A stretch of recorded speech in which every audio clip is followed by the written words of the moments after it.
Could we be seeing LEGO games make their way to Switch 2? Little Nightmares Enhanced Edition is a nightmare for Switch 1. Monster Hunter Stories 3 is getting Amiibo and more. To stay up to date with all things Nintendo, be sure to subscribe. Welcome to Next Play. Now let's get into it. Promotional images were seen for unannounced LEGO games that were marked with a Switch 2 banner. Zurich PopCon was held over the weekend, and 5 games were shown at the Nintendo booth. LEGO City Undercover, Star Wars The Skywalker Saga, Jurassic World, Harry Potter Collection, and DC Supervillains. All 5 games were available on Switch 1, but we may be seeing an upgrade version making its way to Switch 2. If you were hoping to upgrade your Little Nightmares for Switch to the Enhanced Edition on Switch 2, well, you can't. For most platforms, the Enhanced Edition is a free update that will give you a better version of the game. However, due to technical constraints, the Switch 1 version will not be receiving this upgrade. We did get somewhat of an answer for why in the FAQ from Bandai Namco.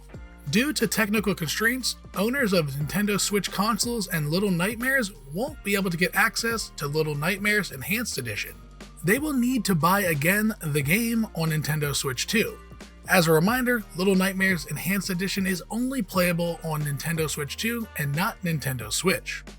Now, I'm not sure what the problem here is, as the PS4 version can be upgraded to the PS5 Enhanced Edition, but for some reason the Switch version is having some kind of problem.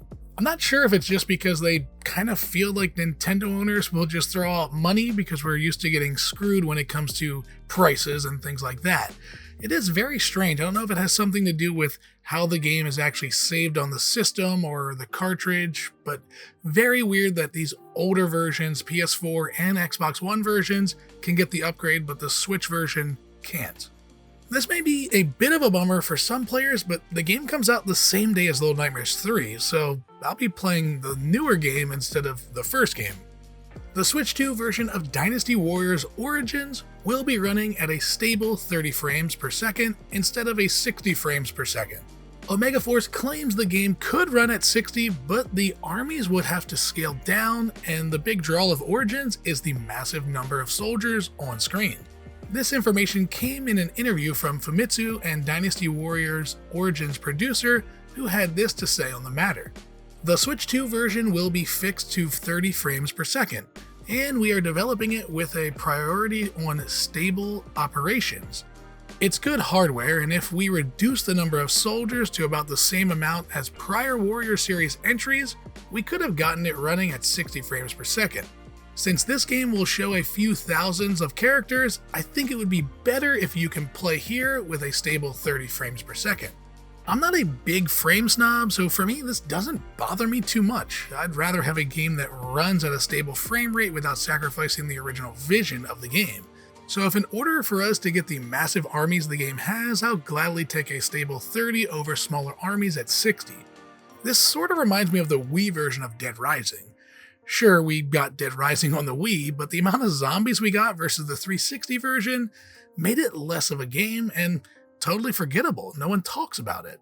It seems Amiibos are here to stay. Nintendo isn't the only company releasing new Amiibo for their games. Capcom has officially announced that Monster Hunter Stories 3, Twisted Reflection, will be getting Amiibo. 3 new Amiibo will be released the same day as the game, March 13th, 2026. No pricing or functionality has been announced just yet, but if they're anything like the recent Amiibos we've seen, they'll probably be priced rather high, as Capcom has some of the more pricier Amiibo with their Street Fighter VI Amiibo. I love that we're still seeing these Amiibo, but it's kind of getting crazy that they're going up towards $50. I mean, if you want all of them, even if they're at a $40 rate, you're looking at $120. But if people like them, they are decent figures, so, a little functionality kind of goes a long way, I guess. Will you be picking up any of the new Monster Hunter Amiibo? Are you excited for the new LEGO games coming to Switch 2? Let me know in the comments, and until next time, bye-bye.